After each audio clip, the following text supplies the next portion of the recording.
to Dose of Uncommon, the podcast that defies expectations and sparks curiosity. I'm Bill Nealon. And I'm Shera.Shim. And we are a Dose of Uncommon.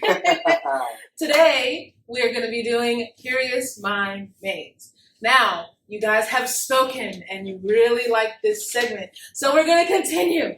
Okay. And we've taken some of your comments from the comment box below and we've plugged them in here. So let's see if we can find any. Bill, are you ready? I'm ready. Okay. All right. As usual, the shake. The super shake. And the cha-cha-cha. All right. Let's see what we got here. Okay. Thank you. Okay. I'm probably the only one old enough to know this. Oh, gosh. Who edited the Bible? Okay. Seeing as I'm an editor, I would love to know who edited the Bible. Not that there are mistakes in there or anything like that, but how did they decide to put the chapters together, the books together? How did they decide to make it? And I think what's really the best part of it is each page has that column down the middle. Who decided to make it like that, and so that you understood to read it from down and then up? I mean, that's the most creative thing, and I don't think I've seen any other book do the columns in the pages. I think you're right. Shera, do you think there was just one person that may have done it? No, I don't think so. I think each person who wrote their particular chapter, their particular book, might have gone over it. But then I do think one person overall went through the whole Bible and decided, okay, this goes here, this one goes there, this one goes here. Because if we go back to when Bill and I went to DC, we went to the Museum of the Bible, and there was a video showing a gentleman. He took about 4 years to make one scroll. It's a Latin scroll. The Dead Sea Scrolls. Dead Sea Scroll. Not the Dead Sea Scroll.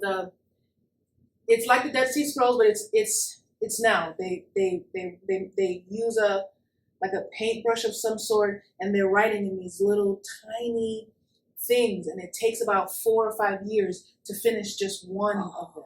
Yeah, and I think it's something like that. Only one person does that.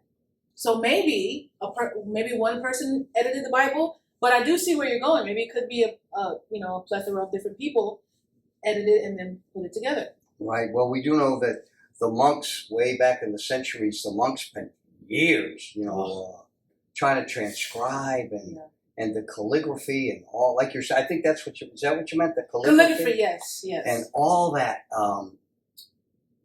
And it was different interpretations. And I think for those of us who believe the Word of God, it's God inspired. Mm-hmm. So the editing, but true enough, it's left up to the person doing the editing. Yeah. What's in and what's out. I mean, if I had a time machine, I would love to just sit in on that process, because if I'm not mistaken, I think the Bible was written maybe about 100 or so years after these events. Yeah, after the death of Christ. Right. So how are we even getting the stories? Are these fabled stories that are passed down from generation to generation? How are we collecting these stories and then putting them in the Bible chronologically? Right. And that's really interesting on who really edited it, because I think like from what we know, the Old Testament, of course, was before the birth of Christ, and that had been written. Mm-hmm. So I know that some were written by Moses and Noah, the book of Job, and the various, there were a lot of contributors, but who compiled it all and who edited it and put it, like you say, in the chronological format that we now know today. Wow. Right. And you know what, too? Who corrected the misspellings? Because I'm sure in everything there's some misspellings. Before you put anything out, you reread it, and, you proofread it. Mm-hmm. So someone had to correct the grammar. Someone had to put it together. Someone had to decide what size it's going to be and how big it's going to be. So that would be really interesting. But if I had a time machine, I would definitely go back to these parts of history, because I think that's what matters, is to see the process. How do you decide anything about the Bible. Right. I think one of the most widely recognized is the King James Version. Yeah. That seems to be pretty worldwide, pretty much accepted, but there are others. There are other versions, and again, when we went there, we saw different Bibles, different versions of Bibles. Bibles written for slave owners, believe it or not, guys. Yeah. That's the truth. And Bibles written for the wealthy people's agendas of the day. It was really remarkable. Yeah. So if you guys are ever in DC, check out the Museum of the Bible. Lots of people don't know it because it's at the end of the National Mall, but it's a great place to see all different types of Bibles. But that's a good question. Now it's your shake.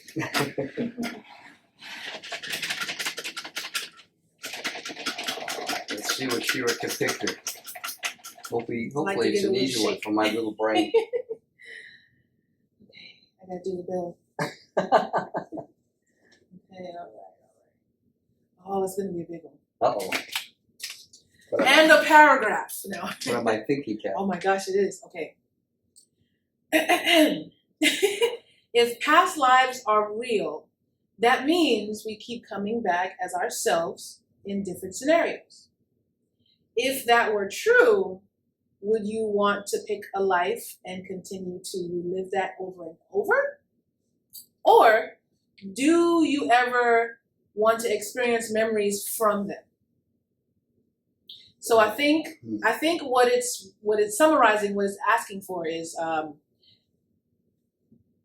past lives. If there are such things as past lives, do we want to pick a past life and continue to relive that past life, or do we want to relive memories of other past lives? Interesting. I think in that scenario, if this were true, I think I would like to relive a past life and see if I could improve upon it, rather than just relive memories. Some of them might be really bad, and maybe if I went back, I don't know, I'm guessing, but if I went back in time and I had the chance to relive a life, I could possibly skip mistakes I made and maybe do things better another time around, knowing what I know. Well, they say that that's kind of like when we mess with time. We go back and we change that one thing. There's a ripple. And then there's a ripple, and something else goes wrong. That's true. I don't know. There's this theory, this TikTok theory, that we are living past lives. Like somehow we're in another reality, and we choose to be Shera.Shim and Bill Nealon, and we choose to go into the body of this who we are, birth, and live the life, and we choose to do that. And I don't know if I would choose to live a past life. I would really only want to experience the good memories. Yes. That's it. That's the Boy, yeah.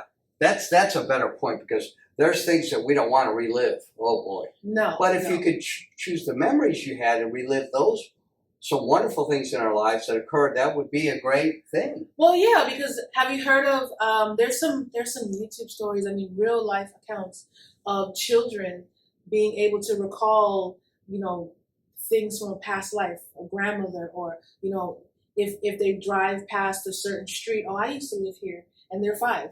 And how did you used to live here? Years ago when I was, and they're telling the story as if they've lived this life and they were just born 5 years ago. There's real life accounts of that. There's parents who have recorded their children telling them that they've lived through wars, that they know what certain things are. So, maybe it is a thing that we do have past lives, and somehow we're bound to relive them. I don't know if we choose to, but I think maybe we do. You're right, because you made me think of something else, how they reveal things through hypnosis with people. Yeah. And right up front they couldn't tell you, but under hypnosis, that subconscious gets released, and they have experiences they wouldn't ordinarily remember. Yeah, and that's kind of like when you remember, like when you remember some part about your life that you just totally didn't remember about, but as soon as someone talks about it, I remember that. I don't know, maybe, it does seem plausible, because like I said, I've seen videos with the children, and I don't think they're acting. They're really convincing. They can tell you time frame, the clothes that they were wearing. I remember I saw one where a little boy, he was about 7, and he could tell you that he was in World War II. And that is strange and another dimension that we don't have time to go into.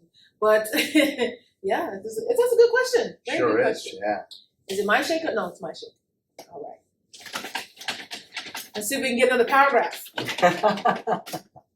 For you. All right. All right, good luck. Down to the bottom. Let's see. Looks like a good one.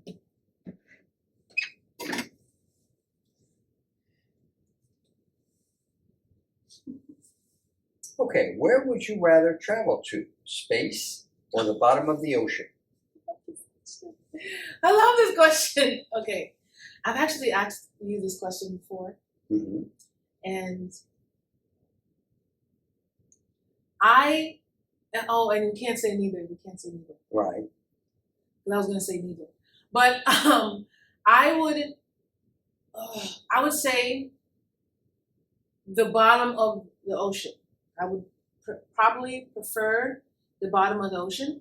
However, they're both the same. They're really, if you think about it, they're both the same. You both need you need equipment, really good equipment to get out into space and down below. Either place, if something happens to you, there's no one to help you, you know.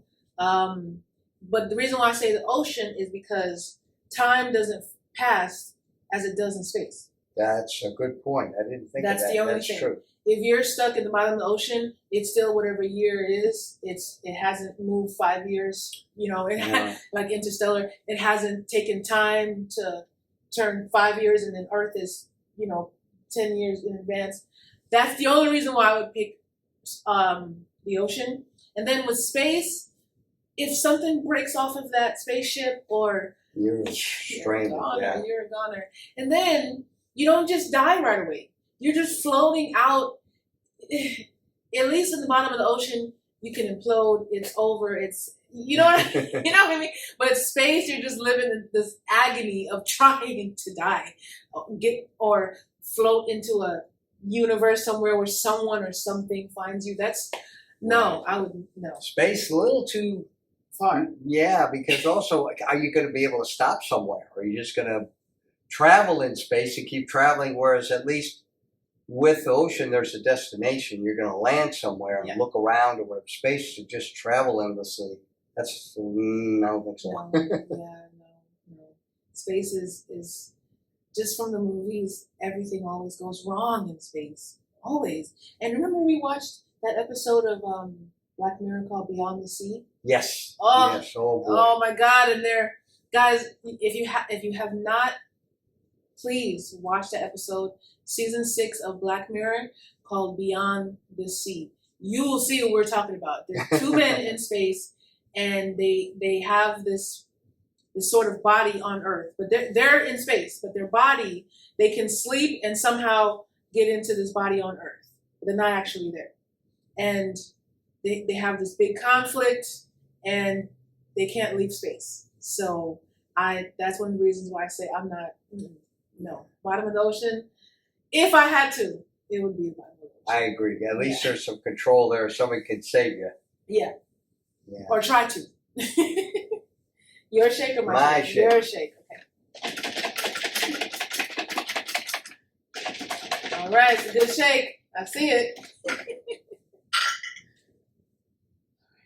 Go again.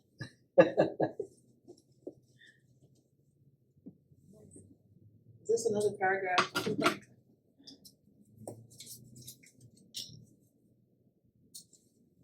Okay. If your brain is busy dreaming while you sleep, how does it get rest?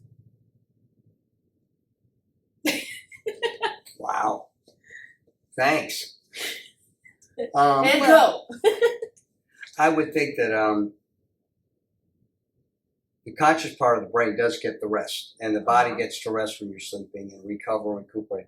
But I know exactly where you're going. The subconscious is very active when we sleep, and and probably a good and probably a healthy thing for our subconscious to have that opportunity to be active and do what it does.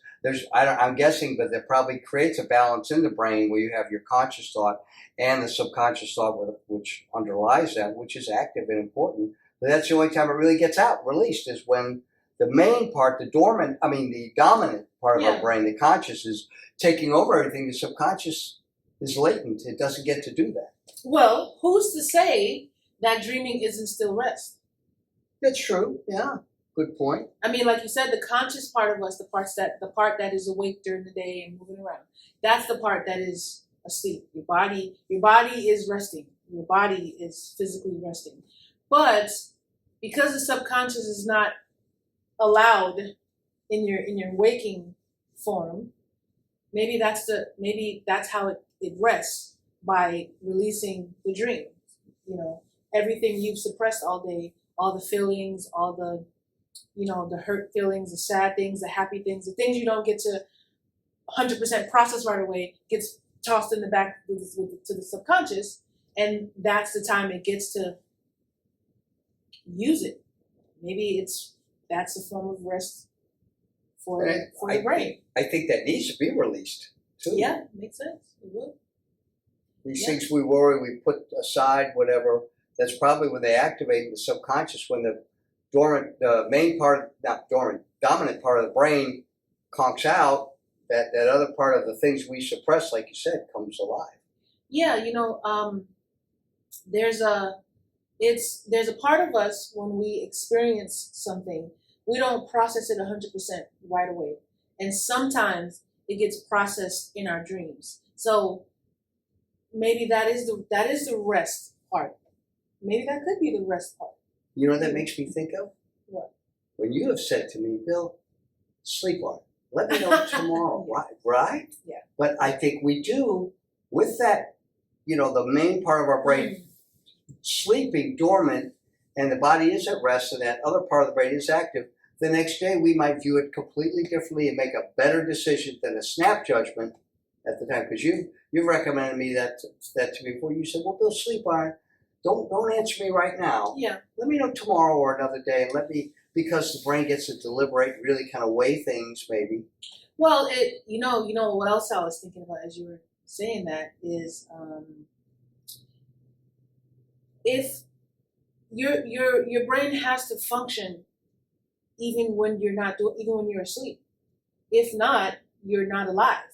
Right. The heart doesn't beat. The heart controls. Yeah, the brain controls every part of your body, especially the breathing part, the heart, the lungs, everything. So maybe that's when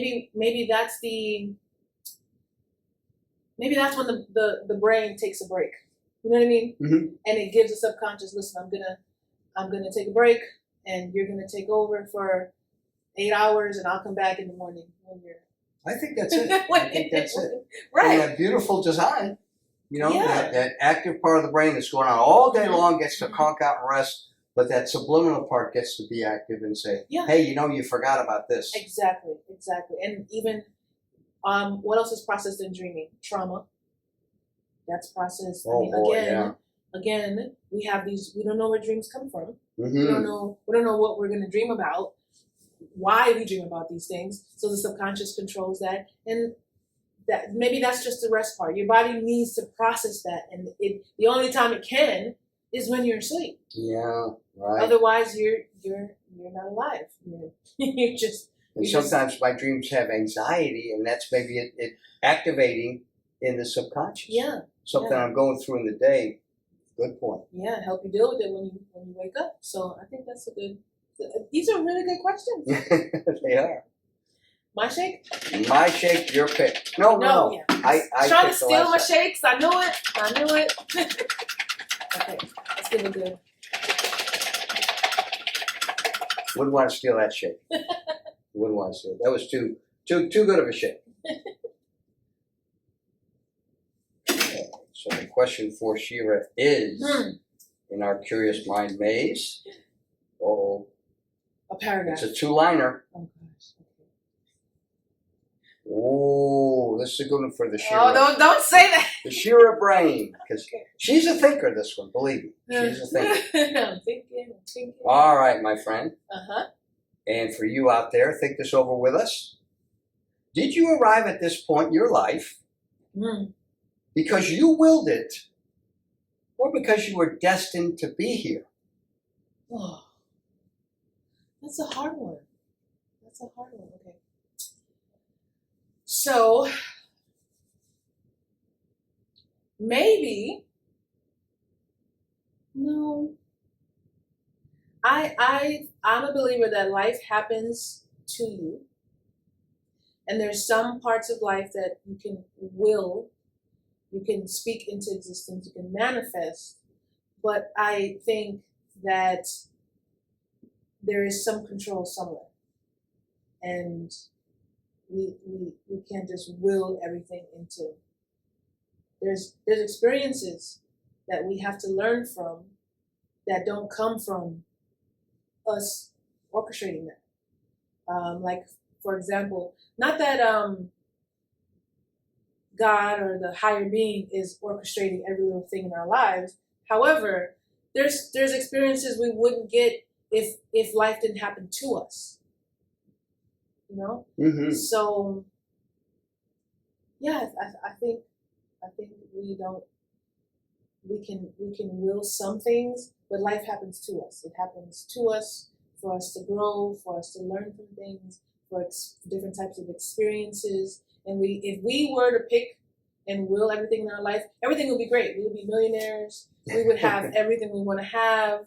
There would be nothing bad in our lives at all. And we would accomplish everything we say. If I want to be a scientist, boom, I'm a scientist. Mm. You know, there has to be something in there that controls some part of how we get where we get to. I think you're right. I think chance favors a prepared mind. Yeah. Chance favors a prepared mind. And I think, and I know Shera is always, she's a planner, she's a doer. And when the good things come her way, she's ready for them.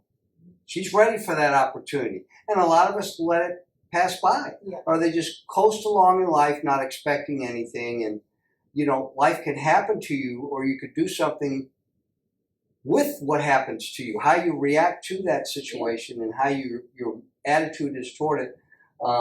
Sometimes we've had a run of, misfortunes happen in a row to us. Yeah. A couple of things that have set us back, and we take stock, we take a look at it, we say, okay, minor setback. Mm-hmm. We get back on the horse and let's try it this way, or we do that. So you're right, Shera. I think life does happen to us, but what we do with it and how we arrived at this point is, I think, a combination of what happened to us and what we did about it. Yeah. We could lay down and cry and say, nobody's helping me, and poor me. So where we are in our life, we have a lot to do with. Yeah. Yes, things are tough and circumstances are hard for some of us, and some of us go through a lot of hardship and a lot of character building, as we say. Oh, yeah. Yeah. Okay. Shera and I got a lot of character. But also that resilience can prepare us for what else is coming in our life and get us ready for those things but guys, know this, life is so precious and so valuable and so important. And we've had lessons ourselves how close that life can be lost or taken, and man, value every day. And when that good opportunity comes, jump on and give it a try. Give it a try so you can get further in life. If you always play it safe, you're going to miss a lot. I think you're going to miss life. If you just let life happen to you and you become a victim and say, well, nothing good comes my way, you gotta take that lemon and make the lemonade. Yeah, what's that saying about it's not what happens to you, but it's how you react to it? How you react to it. Yeah. And if you guys haven't got a chance to see our episode called Live to Tell a Story, check that out. Because short little synopsis, but I was in the hospital. I had 2 blood clots in my lungs, and I had to stay awake for the surgery and then the recovery from it. And there were times where you would say to yourself, "Well, what's the lesson in this?" And I had a really nice nurse say to me, "No, I don't think this is a lesson. Why would God or higher being put you in this particular situation to learn a lesson? What lesson are you getting from a blood clot in your chest?"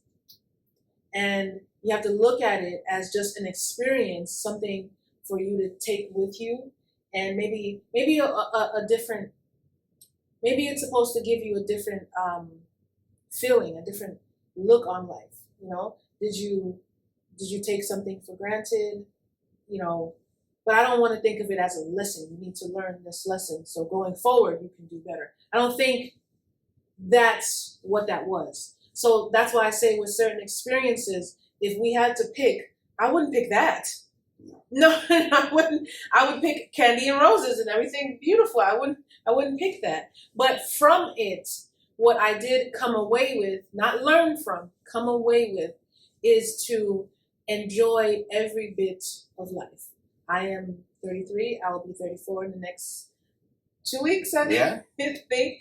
And I want for nothing. That's going to give Bill a hard birthday present to get. But nothing in the sense of nothing materialistic, no phones, no cars, nothing like that. I really just want to enjoy life. I mean, I'm going to plan to go travel abroad and really just enjoy life, because I had my breath almost taken away from me, and I value it. Trust me. So I'm going to live life that way, and I just have a need for nothing materialistic. I just want to be happy, and I want to celebrate my birthday with good friends and be around good people, and that's it. So please check out the episode Live to Tell the Story, where I give a longer, storyline of how it happened and, the ending. But you definitely want to check that out. It's a good just experience. Don't want to miss that one, folks. It's really, really good. And I think Shera just summed up what this is about. I mean, we are where we are, not just because of what happened to us in life, but what we did with it. Mm-hmm. That's how we got where we are right now. Yeah. You can let something shake you and really rattle your world and not recover from it. And just lay back and have all the wind taken out of your sails, and that's it. I lost my chance and nothing comes my way. Or you could say, okay, this happened, as in Shera's case. She was close to death, and she said, I'm coming back from this. I'm going to get out of this hospital. I'm not staying here. I'm going to recover. I'm going to do everything in my power and my faith to get back out of here, get back to doing what I love with a renewed strength. And she did. By the grace of God, she did. And you just heard her perspective now. So she's a great example of what life is, and then what you do with what happens to you in life. And that's how we are where we are today. Yes. That's a choice. Yeah. Yeah. Right? Well, guys, we have time for no more. But tune in next week. We're going to do some more questions, and we're going to take some questions from the comment box and put them in here, shake them up. And I don't know if one of these were your questions, but if we answered your question, let us know in the comment box. Guys, don't forget to like, comment, and subscribe. And we will see you next week on A Dose of Uncommon. Toodaloo! Bye!